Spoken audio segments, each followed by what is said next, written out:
Sprains and strains అనేది మనం కామన్గా ఇవేవైతే ligaments bone to bone attach ఉండే లిగమెంట్స్ అంటాయో ఇందులో ఎక్కువ శాతం వస్తుంది, కొంత శాతం మనకు మజిల్స్లలో వస్తాయి. Ligaments and muscles and capsules of the జాయింట్లో జాయింట్ ఒక ఎముక జాయింట్గా ఫామ్ అయినప్పుడు దాని చుట్టూ ఒక మెత్తడి పొర ఉంటుంది, దాన్ని క్యాప్సూల్ అంటాం. అందులో సైనోయిల్ ఫ్లూయిడ్ ఉంటుంది, ఆ ఫ్లూయిడ్ తోటి జాయింట్ స్మూత్గా మూవ్ అవుతుంది. సో క్యాప్సూల్స్, లిగమెంట్స్, మజిల్స్ ఎక్కువ శాతం మనకు ఫేషియాని బోన్ చుట్టూ కానీ లేకపోతే కండరం చుట్టూ కానీ లేకపోతే స్కిన్ లోపల కానీ ఫేషియా ఉంటుంది. ఫేషియా, లిగమెంట్స్, మజిల్స్, మనకు క్యాప్సూల్స్ లాంటివి ఎక్కువగా మనకు స్ట్రెయిన్ అండ్ పెయిన్. స్ప్రెయిన్ అంటే లిగమెంట్ కంప్లీట్ టియర్ అయిపోవడం, స్ట్రెయిన్ అంటే లిగమెంట్ స్ట్రెచ్ అవడం. ఈ రెండింటికి మనకు తేడా తెలుసుకోవాల్సిన అవసరం ఉంది. సో క్లినికల్గా మనకు ఎవరైనా కంప్లైంట్ ఇచ్చినప్పుడు ఏమంటారంటే, నా కాలు ఇలా మలచబడింది, మెట్లు దిగేటప్పుడో ఎక్కేటప్పుడో లేకపోతే స్పోర్ట్స్ ఆడేటప్పుడు నా కాలు తిరగబడ్డది, నా పాదం తిరగబడ్డది, నా చేయి తిరగబడ్డది, నా భుజం తిరగబడ్డది అంటారు. సో అందులో మనం ఎక్స్రే తీసినప్పుడు మనకు యూజువల్గా ఎక్స్రే కంప్లీట్ నార్మల్ ఉంటుంది, కానీ లిగమెంట్స్, మజిల్స్, ఫేషియా, క్యాప్సూల్ లాంటివి మనకు కొంత దెబ్బతింటాయి. అవి ఎందుకంటే ఫ్రాక్చర్ కానివ్వకుండా మజిల్స్ పుల్ ఎక్కువ ఉన్నప్పుడు కానీ మనకు ఆ యొక్క సమస్య ఏర్పడుతుంది. యూజువల్గా ఏం కంప్లైంట్ ఇస్తారు ఇలాంటి స్ట్రెయిన్ అయినప్పుడు? Pain is the common condition. Second, ఆ జాయింట్ దగ్గర, ఆ బోన్ దగ్గర ఉబ్బుడం అంటే వాపు రావడం అని చూస్తాం. థర్డ్, సమ్ టైమ్స్ ఎర్రబడ్డం కూడా మనం రియాక్షనరీ ఎడిమా అంటాం, అది వాడటంలో ఎర్రబడుతుంది. అంతేకాకుండా కదలలేని పరిస్థితిలో ఉంటుంది. దానివల్ల కూడా ఈ 4 లక్షణాల వలన మనకు స్ట్రెయిన్ కానీ తెలుస్తుంది.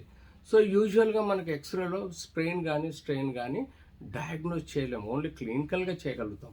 సో కన్ఫర్మ్డ్ డయాగ్నోసిస్ చేయాలంటే కంపల్సరీ ఆ పార్ట్ని ఎంఆర్ఐ తీసి, ఆ ఎంఆర్ఐలో సాఫ్ట్ టిష్యూ ఇంజురీ లిగమెంట్కి అయిందా, క్యాప్సూల్కి అయిందా, లేకపోతే మజిల్కి అయిందా, లేకపోతే ఫేషియాకి అయిందా అనేది తెలుసుకోవడం జరుగుతుంది. ఇది తెలుసుకున్న తర్వాత సపోజ్ దీనిలో 2 రకాలు ఉంటాయండి. ఒకటేమో లిగమెంట్ కంప్లీట్ టియర్ అయితే మనం సర్జికల్ ఇంటర్వెన్షన్ సమ్ టైమ్స్ అవసరం ఉంటుంది, దానికి కుట్లు వేయాల్సి వస్తుంది.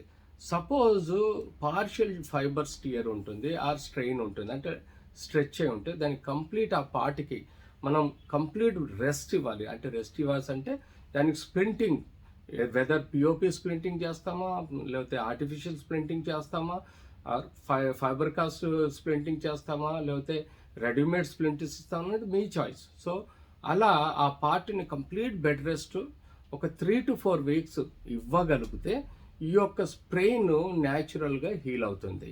సో ఆ వాపు ఎర్రబడ్డం నొప్పికి మీరు ఐస్ ప్యాక్ అప్లై చేయాలి. ఎప్పుడైతే ఫ్రెష్గా స్ప్రెయిన్ అవుతాయో దానికి మీరు ఐస్ ప్యాక్ లేకపోతే పెయిన్ కిల్లర్ స్ప్రే కొట్టి కంప్లీట్ మీరు రెస్ట్ ఇవ్వటం వల్ల ఆ యొక్క నొప్పి వాపు తగ్గే ఆస్కారం ఉంటుంది. కనీసం 3 వారాలు రెస్ట్ ఇస్తే ఈ లిగమెంట్ కానీ, ఫేషియా కానీ, పొర కానీ, లేకపోతే సైనోల్ మెంబ్రెయిన్ కానీ, లేకపోతే క్యాప్సూల్ కానీ, లేకపోతే మనకు ఫేషియా కానీ వితిన్ 3 weeksలో హీల్ అయ్యే ప్రాసెస్ ఉంటుంది.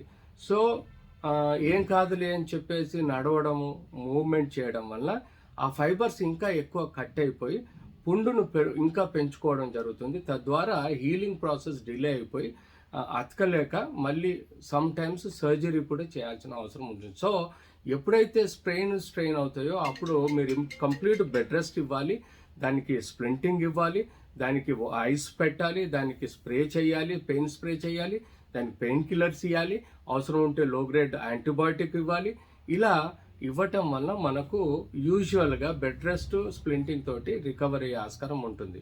కొన్ని విషయాలలో అవి తప్పనిసరి పరిస్థితుల్లో రిపేర్ చేయాల్సి వస్తే ఆ టియర్ అయిన ఏ లిగమెంట్ కానీ, లేకపోతే మనకు మజిల్ కానీ, లేకపోతే ఈవెన్ టిష్యూస్ కానీ, ఫేషియా కానీ, క్యాప్సూల్ కానీ వెరీ రేర్గా రిపేర్ చేయాల్సిన అవసరం ఉంటుంది. తద్వారా కూడా రికవరీ అవుతారు. స్పోర్ట్స్ మెన్స్లో ప్రిఫరబ్లీ సర్జికల్ రిపేర్ చేయాల్సిన అవసరం ఉంటుంది. సో ఇలా స్ప్రెయిన్స్ అండ్ స్ట్రెయిన్స్ మనకు ఎప్పుడు కూడా హీల్ అయ్యే ఆస్కారం ఉంటుంది. దాని దాదాపుగా 3 నుంచి 6 వారాల లోపల కంప్లీట్ హీల్ అయ్యి ఆ తర్వాత ఫిజియోథెరపీ చేస్తే మంచి రికవరీ కూడా ఉంటుంది.